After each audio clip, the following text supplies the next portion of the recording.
This is Dr. Lou Cella, sport and performance psychologist. We're going to talk today about combining the spread and the under center triple option offense.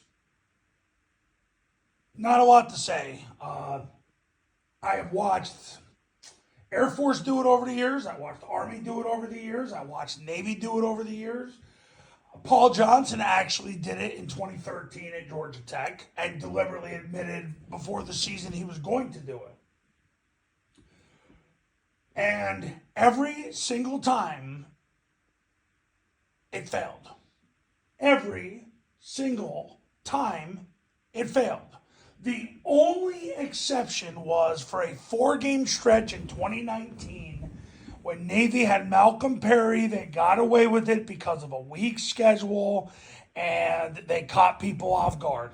And Malcolm Perry just happened to be able to outrun some people because Navy used all 10 blockers and Navy had a generational talent that was able to make people miss.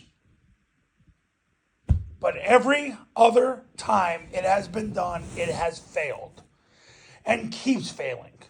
Because the problem is when you get away from the mission of canceling the defensive line, everything falls apart. Air Force did it. They did it in the 2010s. They got to 2018, they went 5-7, and then they stayed clean for the next 4.5 years. Army has been doing it consistently for the last several years. Every year they do it, they get worse.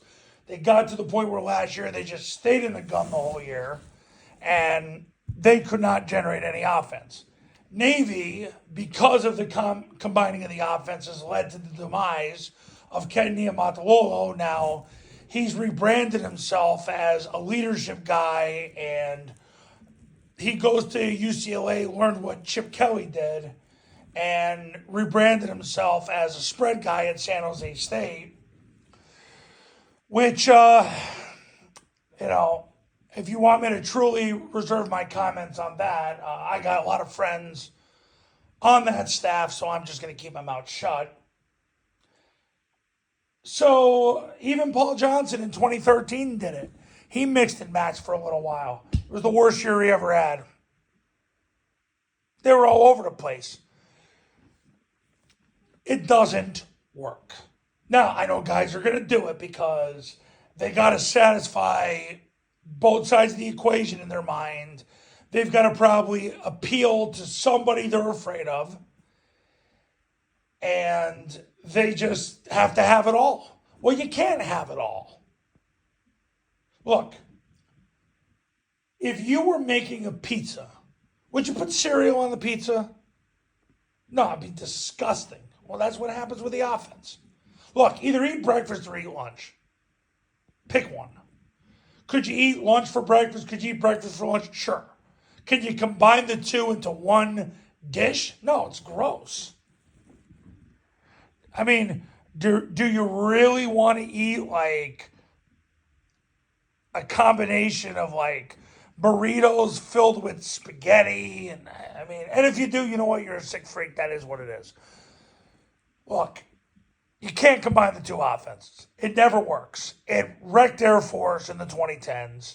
It wrecked Army for a while to the point where they went the wrong way for a full year. And Navy, it led to the demise of Niumat. And he's going to rebrand himself and as a spread guy. And yeah. And Georgia Tech, Paul did it for 1 year and never did it again. So, and now Navy, they've totally gone off the deep end trying to run the spread now. And it's not going to end well. I mean, you can write the check and cash it. It's not going to end well. You can't take a bunch of Division II football players and make them run stuff where they got to beat people one-on-one. You can't do it. Oh, but it's the same stuff as the wing T. Oh, they're just snapping the ball in the air. It's the problem. It kills the whole choreography of the concept. The wing T worked because everything hit quick. It was under center. It was deceptive. You put it in the gun, everything changes. Now you're forcing players to have to be better than what they are. How many times do we got to go through this? And people will get pissed off at me for making this video. I don't freaking care. You're not going to pay me anyway, so what do I care? I'm in this to get clients. If you're here to get free stuff, you'll get about 5% of what you need. And if you're not running under center triple option, you're getting 0% of what you need. And listen, I got friends in the college coaching profession, people I've been friends with a long time. And they get pissed off when I make these videos. And you know what? I don't freaking care. Because either you're in or you're out. I've been all in since the 90s. I have fought this fight, and not because I'm trying to fight the fight. Prove to me there's a better way you can win and you can do more with less. You can't. Over and over and over. Guys, if there was a better way to do things, I would be teaching you how to do it. I'd go do that. I'd drop triple option like third period French. And I'd go do that. It's the same thing with defending the Bible. The Bible's been the most scrutinized book in the history of the world for 2,000 years. But yet everybody reads it. Or most people read it. Or they read tenets of it. And then you get the people that just don't want to submit and surrender, that, they make excuses, or like either you're in or you're out. So make that decision, or in or you're out. Coaches, if you want to win big in 2024, pick up the phone and give me a call. My number's on the thumbnail of this video, so is my website. Triple Option Football Academy and Triple Option Football Academy camps. We'll show you how. Go to tripleoptionfootball.com/testimonials, where you can see all the success stories that have come from the camps and the academy. See you in the next video. Talk soon.